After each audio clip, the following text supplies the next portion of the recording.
Hello everyone. I hope you all are doing well. So today's topic is how do organisms reproduce? So let's start. First of all, we will do its definition of reproduction.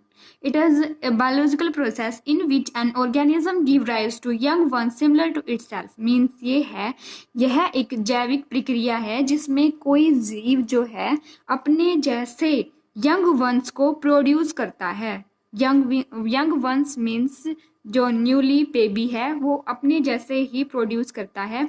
Next, why it is necessary, ये क्यों ज़रूरी है. It is necessary for existence and continuity of a species.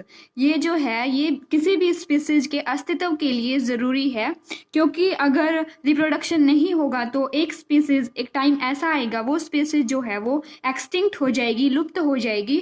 और ये इसलिए ज़रूरी है ताकि किसी भी स्पीसीज की निरंतरता बनी रहे, वो एग्जिस्टेंस में रहे. अगर वो एक्सटिंक्ट हो जाती है तो जो फूड चेन और फूड वेब होती है उसके ऊपर बहुत ही बैड इफेक्ट पड़ता है. नेक्स्ट है its types of reproduction.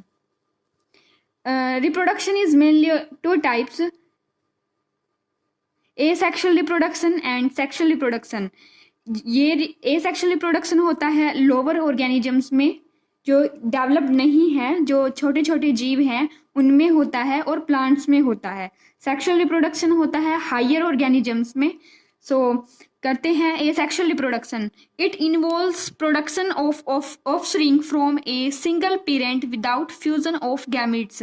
Asexual reproduction में सिर्फ एक पेरेंट की इन्वॉल्वमेंट होती है और वो ही डिवाइड होकर जो है वो नेक्स्ट जनरेशन प्रोड्यूस करता है. नेक्स्ट जो ऑफस्प्रिंग है, जो संतति है, उसको प्रोड्यूस करता है, और उसमें फ्यूजन ऑफ गैमीट्स की प्रोसेस नहीं होती है.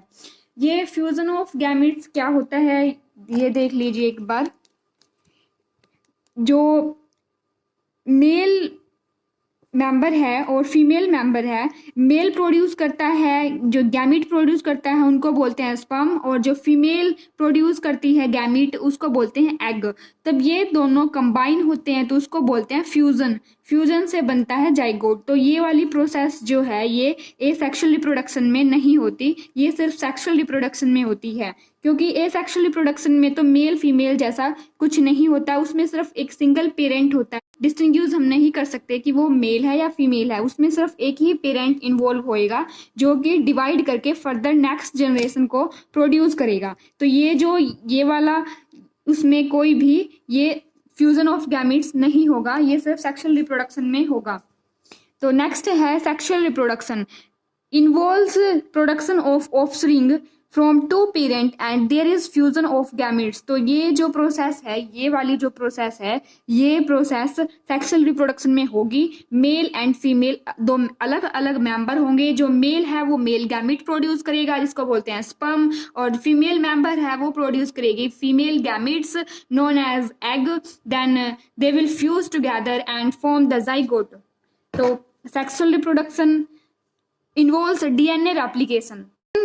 ये गैमीट्स बनते हैं, जो ये गैमीट्स हैं स्पर्म एंड एग, इसमें ये बनने से पहले क्या होता है, जो डीएनए होता है वो रेप्लिकेट हो जाता है, डबल हो जाता है. सपोज कीजिए ये वो जर्म सेल्स है जिससे कि ये स्पर्म बनना है, ये रिप्रोडक्टिव सेल बननी है. तो उस टाइम पे ये जो है इसके अंदर जो डीएनए है, जब ये डिवाइड होएगी टू स्पर्म में कन्वर्ट होएगी, उससे पहले इसमें जो है डीएनए डुप्लीकेट हो जाएगा, डबल हो जाएगा वो मटेरियल, ताकि हाफ मटेरियल इसमें चला जाए और हाफ मटेरियल इसमें चला जाए डीएनए.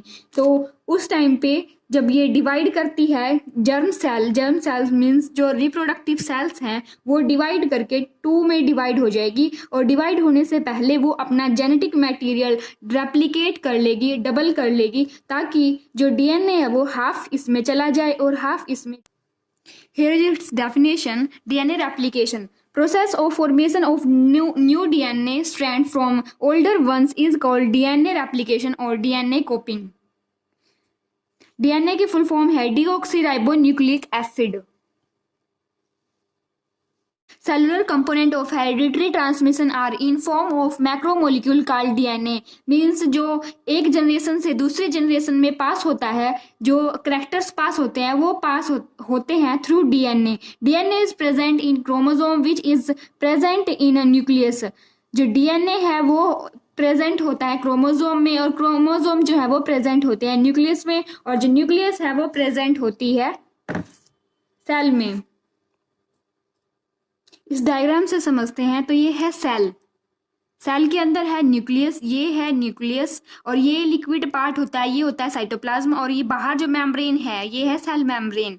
तो अगर इस न्यूक्लियस को बाहर निकाल लिया जाए, ये है न्यूक्लियस. न्यूक्लियस के अंदर होते हैं क्रोमोसोम, ये है क्रोमोसोम, ये है आगे क्रोमोसोम बाहर निकाल लिए, जो कि उसके बाद ये जो क्रोमोसोम है ये फॉर्म्ड है बाय डीएनए. डीएनए इसमें ऐसे कॉइल्ड है, बिल्कुल ही टाइटली कॉइल्ड स्ट्रक्चर में है DNA.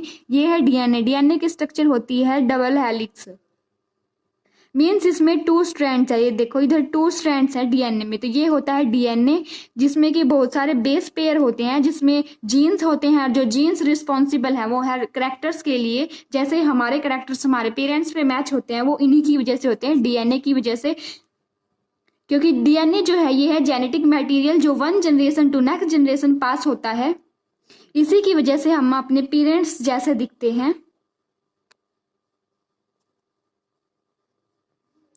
DNA forms its copies to be transported to newly formed reproductive cell. तो एक नई रिप्रोडक्टिव सेल बनाने से पहले ये उसकी कॉपीज कर लेता है सेल जो है, उसके बाद नेक्स्ट सेल में वो पास कर दी जाती है. Minor alteration during DNA replication are responsible for bringing variation in long run. जब डीएनए रेप्लिकेट होता है तो उस टाइम पर किसी वजह से उस डीएनए के अंदर चेंजेस आ सकते हैं, जो कि उस स्पीसीज में नए चेंजेस लेके आ सकता है, नई वेरिएशंस लेके आ सकता है.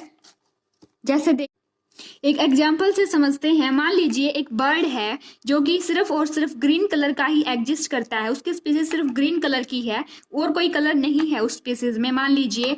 तो उसमें ये हो सकता है कि किसी वजह से उसके अंदर उसके डीएनए में जो है चेंजेस आ जाएं, और वो चेंजेस धीरे धीरे नेक्स्ट जनरेशन में इकट्ठे होते जाएं, और एक टाइम में ऐसा हो सकता है कि उसका कलर जो है वो रेड हो जाए due to the DNA alteration. उसके अंदर डीएनए में चेंज इकट्ठा होने के कारण एक नई स्पीसीज बन सकती है. सो डीएनए अल्टरेशन की वजह से चेंजेस आ सकते हैं और वेरिएशन आ सकती है उस स्पीसीज में. तो ये एग्जाम्पल था डीएनए अल्टरेशन का, जिसकी वजह से कि स्पीसीज में चेंजेस आ सकते हैं, वेरिएशंस आ सकती हैं.